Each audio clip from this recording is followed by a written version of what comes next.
আমি ভিক্ষা করে ফিরিতেছিলেম গ্রামের পথে পথে। তুমি তখন চলেছিলে তোমার স্বর্ণরথে। অপূর্ব এক স্বপ্ন সম লাগতেছিল চক্ষে মম। কি বিচিত্র শোভা তোমার, কি বিচিত্র সাজ। আমি মনে ভাবিতেছিলেম এ কোন মহারাজ। আজি শুভক্ষণে রাত পোহালো, ভেবেছিলেম তবে আজ আমারে দাঁড়ে দাঁড়ে ফিরতে নাহি হবে। বাহির হতে নাহি হতে কাহার দেখা পেলেমে পথে। চলিতে রথ ধনধান্য ছড়াবে দুই ধারে। মুঠা মুঠা কুড়িয়ে নেব, নেব ভারে ভারে।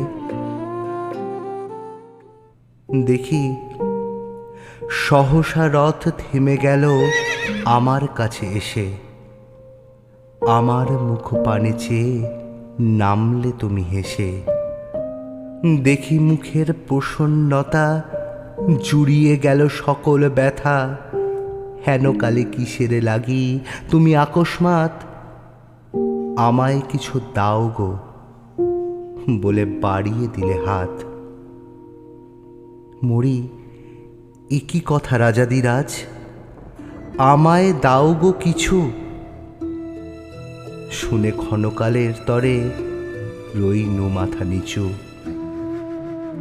তোমার কি বা অভাব আছে ভিখারি ভিক্ষুকের কাছে। এ কেবল কৌতুকের বশে আমায় প্রবঞ্চনা। ঝুলি হতে দিলেম তুলে একটি ছোট কণা। যবে পাত্রখানি ঘরে এনে উজাড় করি, এ কি ভিক্ষা মাঝে একটি ছোট সোনার কণা দেখি। দিলেম যা রাজভিখারিরে স্বর্ণ হয়ে এলো ফিরে। তখন কাঁদি চোখের জলে দুটি নয়ন ভরে। তোমায় কেন দিইনি আমার সকল শূন্য করে।